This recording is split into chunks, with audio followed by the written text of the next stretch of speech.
All right, welcome race fans. This is your VRA commentator X Wimdy here.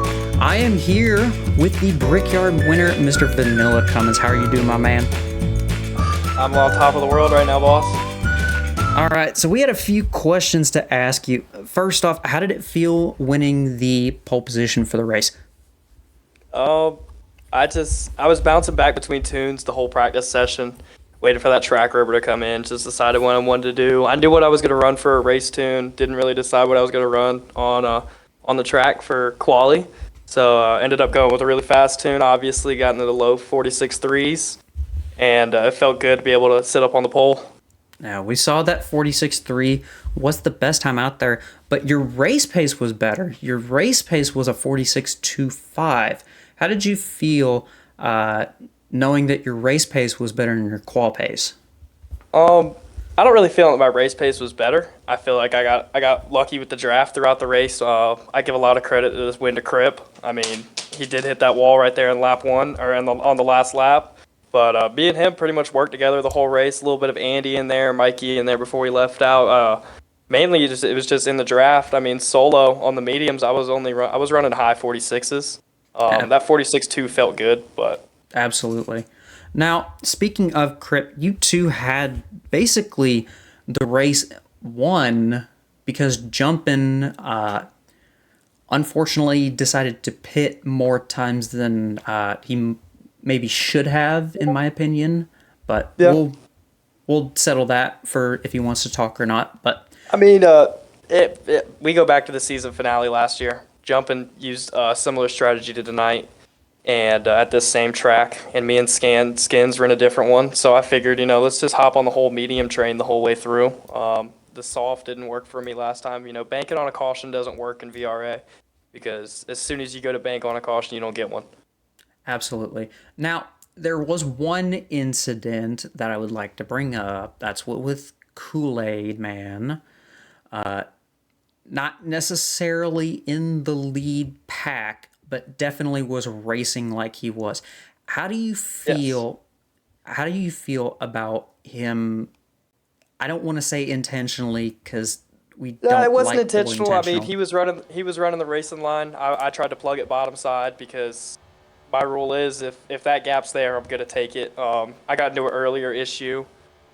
We had 2 lap cars in front, and there was the top 3 was also battling right there, and I plugged it into Andy's right rear fender, and it led into a caution. So I decided to play a little bit safer. Luckily, the wall was there to straighten me out, and I didn't get the wall glue, and I was still able to get back up to speed. And I think we had another caution after that little incident with Kool-Aid. Mm-hmm. I'm not bad at Kool-Aid. I mean, race your race, bud. But I just think a little bit more respect between the lap cars and the leaders, especially when the leaders are on heaters. That's where I was going with that. A lot more respect needs to be put in between the lap cars and the leaders.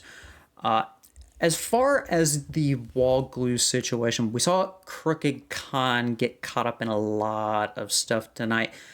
How do you feel that Khan was in the race and then basically took himself out? Not on purpose, but definitely got some of the wall glue. Yeah, I mean, the wall glue sucks in Forza. We've learned that. I mean, I've been racing with VRA for the last 2 months, and you hear 2 very common words. You hear "I'm so loose," referring to the late legend, and then you hear wall glue for Forza glue. So, obviously it sucks. I mean, Khan's a fast racer. We know this. And he was running with me most of the night, too. He was another one of the guys that was pushing on my bumper. I was pushing on his. And it sucks for a little bit, but then you realize, hey, there's another guy in front of me. Let's run our race. Let's not worry about others. And earlier in the race, I backed up to him a little bit just because it was early on. Let's hold track position. And it kind of sucked seeing him go away, but I didn't get hit with the wall glue tonight and didn't get hit with the Wi-Fi crash. So yeah. We've been noticing that your Wi-Fi has been getting better, surprisingly. Not that that's been an insane issue for you, but... Oh, no, it has. Well, I'm outside of this. It's been perfectly okay. Yep. But coming off of a not-so mediocre performance at Daytona, just your final thoughts as far as, keeping pole, keeping jumping off your tail most of the race, and being able to claw back through the field. How do you feel about that? Yeah, I've been saying it. I've said it all day. When people said who's favored to win, I said Jumpin's always favored to Indy. So I wasn't really. I mean, once I learned that he was running the soft strategy, I was like, okay, like he'll have to drive through the pack. I only really had to claw through the pack like once. I think on one of the restarts, I Mm-hmm. started in sixth, and the bottom was able to clear, and I was able to get down there quick. But I didn't get to run Daytona last week because I was in Atlanta for the race, Mm-hmm. and so I knew I was coming here on Blake points. So I Right. figured, hey, let's really set the tone with some points here.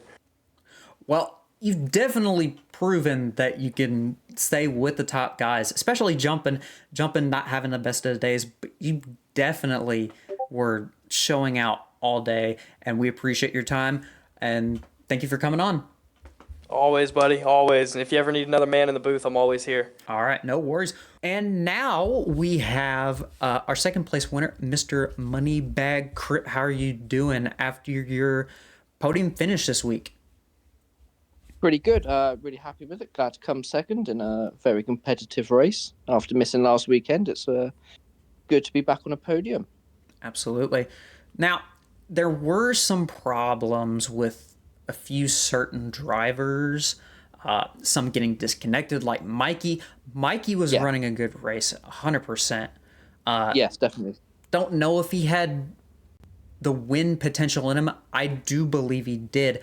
But there were some drivers that were kind of, laps down, Yeah. like Kool-Aid Man. I'm not trying Yeah, to yeah. single him out. I've brought him up in every interview I've had so far. But how do you feel about the lap cars not really, to put it simply, giving a shit about the lead cars? I mean, down the back stretch, in the front stretch, it makes it interesting. It makes it a bit fun. But when you're going into, I had a few situations going into, one of them was mainly turn four. I think Vanilla put it in the clips. They're just going three wide. We're trying to come through, trying to communicate, Yeah. saying, go in middle. There's a gap there. I could have shot it, and I did shoot it. Mm-hmm. But if it's towards that was middle race, that wasn't too bad. But towards the end of the race, it's just like, yeah, Yeah. yeah. During the middle, it's kind of passable on, but during the end of the Oh yeah, race, where it's like super competitive in between the top 3 to 5 cars, it's up in the air. yeah. It's hard. You don't, yeah, like you said, you don't want to single someone out. But when I saw that blue Dynaco in front of me going into turn three, I thought, oh God, here we go It's again. pretty noticeable. Yeah. He did have penalties in the last season as well, but I tried to forget about that for most of it, but definitely was following him around. Moving on, the moves that were taking place during the last 10 or 15 laps or so were some of the probably the greatest moves I've seen out of this league in general. One of them being Vanilla's move on you specifically, not trying to, stir beef up or whatnot, but that was an amazing move. Which lap were we talking about? Because there were so many great moves between us. That's why every time he picked the bottom lane and I picked with him, that's why I was confident towards the end to run with him because I knew I was confident with his moves. It was the potential 3 wide with you, Vanilla, and Andy. Andy taking that outside and Vanilla backing out and then getting that run off. Yeah, that was a great move. Yeah, it's good to. Obviously, I've not been doing this for very long. Being able to race with people like that is fantastic. Having Vanilla there that I was confident in. I've not raced with Andy before, but I've raced with Vanilla before. Mm-hmm. Not saying I was tentative with Andy, but obviously he was great anyway. So, coming forward and stuff like that, I can race with him as just as hard as I did with Vanilla. But having someone like that will back off. I could see it in the rear view. Yeah, I remember that backing off, waiting for the run. So I knew you then have to mentally defend him. Yeah, it's just great racing doing stuff like that. I think it's good for the championship. Absolutely. It helps a ton to have good drivers around you that you can trust. I know Andy isn't particularly like broken in as far as being in the league, but definitely does have potential. Oh, 100%. As being just about one of the best drivers on the grid right now, up there with you tonight. Definitely almost a win for you. But last thing I want to talk to you about is the hard charger. Now, we had Skins up in 6th. Yeah. Basically a secured spot for him. And then just about, I think, 2 laps in or 2 laps away, gets sent to the back. And then Rick takes the hard charger points. How do you feel that Skins got sent to the back? Oh, I'd love to say how I feel about that. I was too interested in my own race. I didn't even know we got sent to the back, if I'm being honest. No, it's totally understandable. In that case, I'll rephrase it. How do you feel about Rick taking home the hard charger points? Being one of the owners of VRA, how do you feel about him being told that he's a risk taker and is proving that he can stay with the top guys, including Jumpin', who was not up top at all today, except for about the first half. But Rick really showed up. I think it's great having someone there who's been from the beginning to be able to show that they can, still, like, well, I wouldn't say veteran on the old dogs. That's a bit offensive, but someone that can still be at the back and then show, us sort of like the young guns and stuff, how you can cut through the pack and do it without causing wrecks constantly, which is nice to see. Right. But, I mean, hey, I called Rick out and told him he looked like Redditor Gumball, so I'm already close to losing my job, so I won't shit talk him anymore because he's actually doing pretty decent. But appreciate your time. Thank you for joining me. Yeah, no, it's been great. Thank you ever so much for having me. Yeah, of course. We hope to see you what is that, the 9th? I think it's the 9th. Yeah, Sunset, isn't it? 9th at Sunset. I'm sure you won't be seeing me. Well, you'll be seeing me racing, but I will not be getting top 3. That's the worst track for me possible. So top 10 for me, I'm happy with that. Well, we will hope for that, and we will take that into into consideration. Go for the hard charger. There you go. Yeah, hard charger. That's your goal next week, is to get hard charger. That's my goal. But that is my goal, definitely. Very much appreciate it. Thank you, sir. No, thank you ever so much. I've got Mikey MM in here with me, my man. Not the greatest of nights for you, but definitely you were out in the front for about half that race. How do you feel knowing that you were up in the first half, but unfortunately got DC'd? Yeah, it was pretty encouraging for sure. I definitely felt like I had a car that could at least run up front, maybe get a top 5, maybe race for the win at the end. But lap 28, I was running in like 5th place. Yeah, I was trying to get Vanilla's draft, kind of just like chilling out, trying to make it to the next pit stop cycle, and I don't know. I was going to turn 2, and I just got DC'd. But it is what it is. I mean, with these online races, things like that will happen. So, but we've got a Sunset Peninsula doubleheader coming up. Got Cup cars on the road course on Friday, and of course the Xfinity cars are going to be on the oval next weekend. So, but I liked how I ran for like the first 30 laps or so. Just sucks that you got to get disconnected. Obviously, a bad points day, going to lose a ton of ground to Canes, but yeah, definitely encouraging knowing I was running up front and at least contending for the win. So, but yeah, we'll regroup. I'll regroup. Try to get that Cup car ready for Friday, and hopefully contend for the win next week on the oval. So, really good day. We'll regroup, and we'll see what happens next weekend. 100% agree with you there. Just one more thing to add to that. We noticed that Canes didn't have the night he had at Daytona, which was not necessarily expected, but there were people expected to be ahead of him. How do you feel that he did just about as much as he could do on Indy, knowing that there was wall glitches, wall glue, people taking the turn too early, people not intentionally trying to wreck, but were the cause of wrecks? How do you feel that you're not as far behind as you possibly could be, but definitely have a long way to go. Yeah. Apparently, because I was watching the race after I got disconnected. But yeah, Kane's I think Kane's was running like eighth or ninth with like 2 to go, and he somehow made it up to he made it up to third because people were getting into each other and stuff like that. People were wall gluing, wrecking each other and stuff. So yeah, so Kane's definitely got lucky. Definitely got a good opportunity to extend his points lead for this championship. But yeah, definitely some missed opportunities there. I feel like it would have been better for me personally if Canes would have just stayed at the bottom half of the top 10. But yeah, because of that whole wall glue situation and all that, definitely lost a good amount of points to the leader. But you know, if I can keep running the way I did before I DC'd, I think I can still have a good shot at this championship because with the thing that happened to me, I'm not going to be the only one that happens to this season. So but yeah, like I said, we'll regroup next weekend and see what we can do. Of course, of course. Well, thank you for your time, Mikey. Appreciate it very much. And we'll hope to see you at Sunset and hope you get you a W.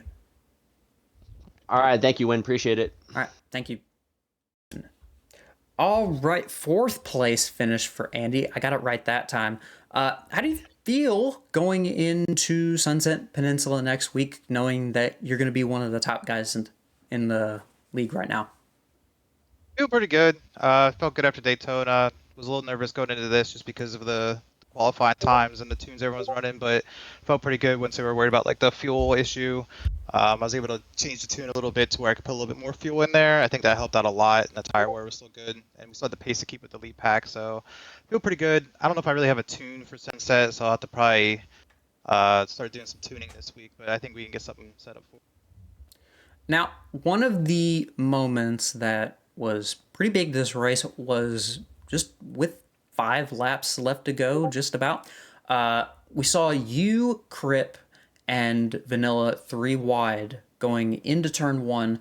We see Vanilla back out and then just get the largest boost of speed I've ever seen in my entire life. How do you feel knowing that that move worked and possibly what you're able to do with those two in the future as far as like being partners or being draft buddies or whatnot? How do you feel about that? Yeah, I saw the video of Vanilla backing out. I think I came up a little bit when I went try to go on the inside, so I think that slowed us down, and he timed up the turn perfectly and was able to pass both of us. So that's probably definitely on me coming up a little bit, trying to send it on the inside. But I mean, with only 2 laps to go, I had to try to get the first spot. And then once I got back behind those guys, I don't think my tires were really there to catch back up to them, and Vanilla just kind of checked out. No.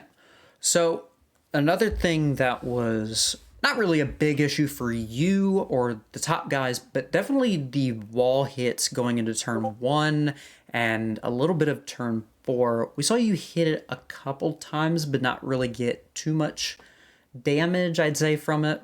But how do you think you're going to perform at Sunset next week, knowing that the turn 1's a little bit more tricky than Indianapolis turn 1 as far as getting the speed right to set up into turn 3 and 4? Yeah, turn 1 of Sunset's definitely interesting because if you don't time it just right, you're going to drift high, and if someone does get low on you, they're going to have the run. As far as Indy, I try to do my best to, if anything, stay lower so I didn't hit the wall. And I did a pretty good job when I did hit the wall to either straighten it back out or get off it quick enough so that there wasn't wall glue. That was the biggest thing. So Vanilla early in the race get wall glued. I think Rick had it happen. But the big thing was just basically controlling it once you hit the wall, because sometimes you can hit the wall and really throws you out of whack. So it was pretty good at that. Sunset will be a little different. I know coming out of 4 at Sunset, or I guess it's 4, the last turn of the straightaway there. If you hit the wall, it can really screw up your run into back into 1. All right. Well, I thank you for your time very much, Mr. Andy. 4th place finish for you tonight. That is not at all what anyone was expecting out of you tonight. A lot of people were expecting you to be in the bottom, but you managed to break out on top, get the 4th place finish, putting you exceptionally up there as far as league points, and pretty marginal gap to anybody below you, basically. Yeah, I think we did well. I think this should keep me pretty solid in second behind Keynes because since he won Daytona. So I'll be interested to see where it pans out going to Sunset. I think we'll be good in Sunset too. If I can find a good tune, I think we'll have another good run there next week as well. Of course. All right. Well, we hope to see you there. That is March 9th, I believe. Yes, March 9th. We will hope to see you there, and we'll hope to see you get another podium, possibly another W. I'm trying to get that win. It's my birthday, so March 9th is my birthday. So I'm gonna go for the win on my birthday. Understandable. Well, we'll be wishing you happy birthdays and happy W's, possibly. Happy W's. We'll be I hoping for hope the so. W for you. But appreciate your time talking to us, and we'll hope to see you at Sunset. Thank you.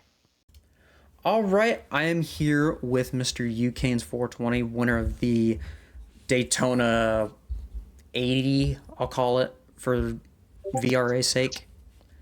But Kane's not the performance we were expecting tonight, but you did finish in the middle of the pack, not at the bottom. How are you feeling knowing that you still have some of a lead going into Sunset at least, but not as big as you would like? Yeah, I'm really pleased, honestly. Like going into the race, Indianapolis is not one of my stronger tracks, so I was just hoping for a top five, and to make it to third was huge. Didn't see that coming the way most of the race was playing out, but honestly, it played out a lot like Daytona. I was mired in the middle of the pack most of the race, and then things just worked out really well on those last couple laps for me. Yeah, 100%. Saw that big run you had up there with Rick and Spork. Spork dropped back, but Rick stayed up front getting those hard charger points.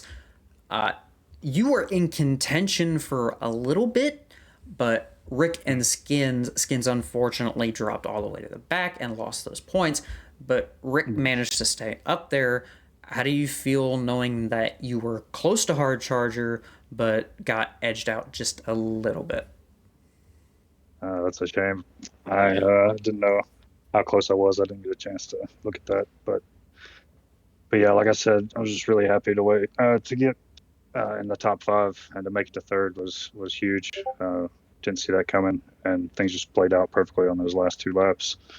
I think Rick and Con got together in front of me in 1 and 2, and I was able to split them, and then I was able to run down the group ahead of me a little bit there going into the last I think it was 3 and 4, and then I think it was Rick and Andy and maybe Gavinator. I think they all kind of got together there on the front stretch, and I got a huge run and was able to pass all three of them on the front.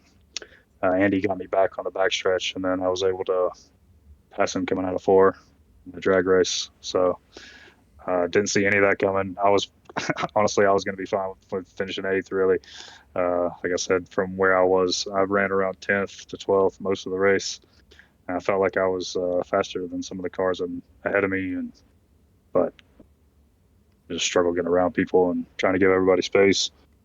Kind of new, so don't want to be rubbing anybody the wrong way, being too aggressive. No, that was what we saw towards the end of the race with some of the lap cars, mainly Kool-Aid Man and some of the leaders for about the last 15 or so laps. Kool-Aid was taking that line that was right in the middle of the way the leaders, but they didn't really have a problem with it because they were just racing him and he was in the middle of it. But there's a big difference tonight with the walls in turn 1 and turn 4, being that the wall glue effect, the wall glitch, was in effect this time around more often than Daytona was.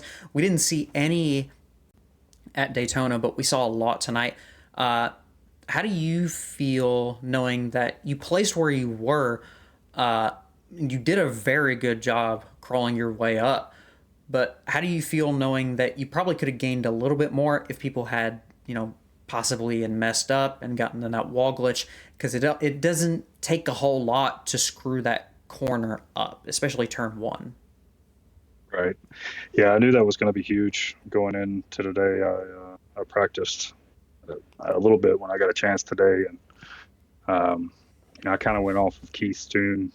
Keith's tune is really fast. I qualified on his tune, and then I ran the race on mine. And that was kind of my strategy going in. I felt like there was a lot of people that were going to be just straight up running his tune and were going to be loose because his tune is crazy fast if you can hang on to it, but it is loose. So I kind of dialed it back and felt like I had the car. It was a little slower, but it was more planted.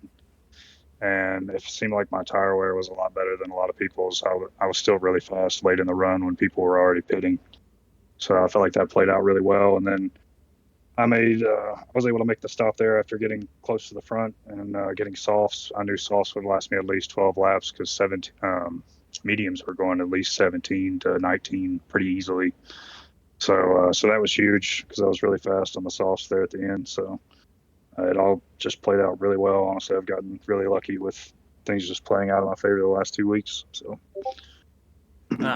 I mean, your Daytona win was down to the wire with Mikey. Mikey, unfortunately, getting disconnected this week. So now you've got to leave. Yeah, I hated that for him because he was really fast. I hated that for him. I raced with him last night, and he was way faster than me. So I knew he was going to be tough to beat tonight. Yeah. So I really hate that for him.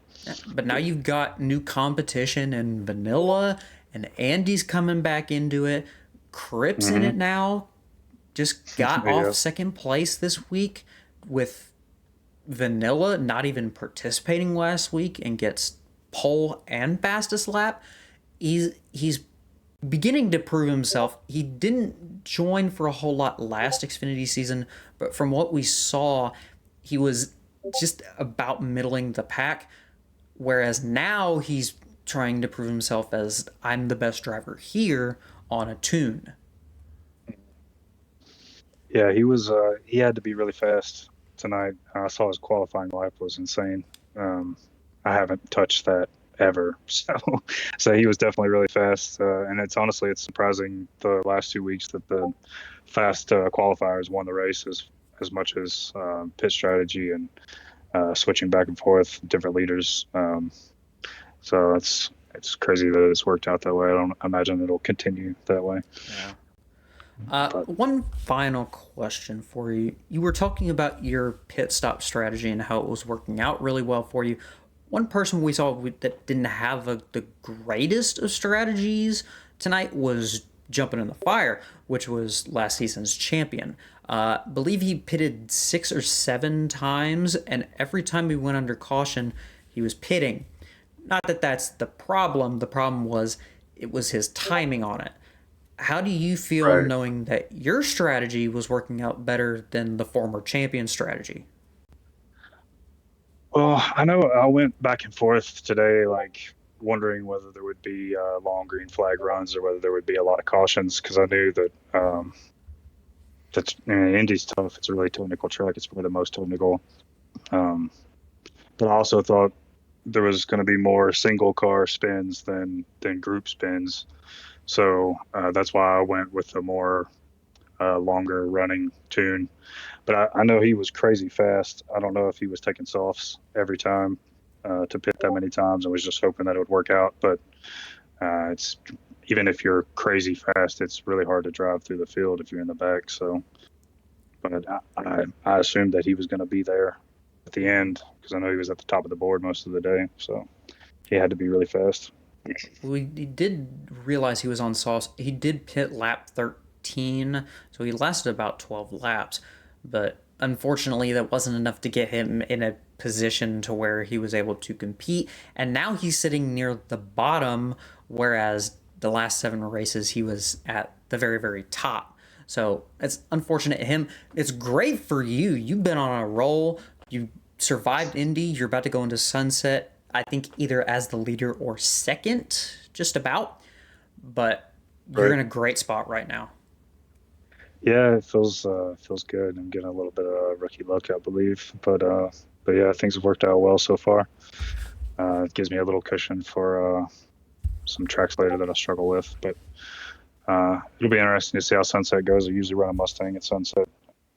I'm committed to the Chevy in this series, so gotta try to make it match what I do with the Mustang and get ready for that. But that's been fun so far. I really enjoyed trying to find some speed out of that car today. 100%. Kind of needed tuning, so You- it felt good to run my own tune and still, or somewhat my own tune, Yeah, you based were- off Keith's. So You were up there the last half of the race. You were doing amazing the last half. But you yeah, I got felt like I was really consistent. I tried to stay out of the wall. I had a little bit of trouble, but I yeah. tried to not widen the walls for sure. Yeah, that was one of the main problems. But you've got a great setup going into week 3. Hope to see you there. We already know Andy's looking for a W, as he said earlier to us. But we're hoping Yeah, everybody if it gets comes a down dub. to us, I might have to push him to the finish line since it's his birthday. We're all wishing him happy birthday wishes, but you are the points leader, so I'm not gonna badmouth you as of right now. But Yeah, we will see how it goes. But we appreciate your time talking to Sure. us, and we'll hope to thanks. see you out there, Appreciate you having me. of course.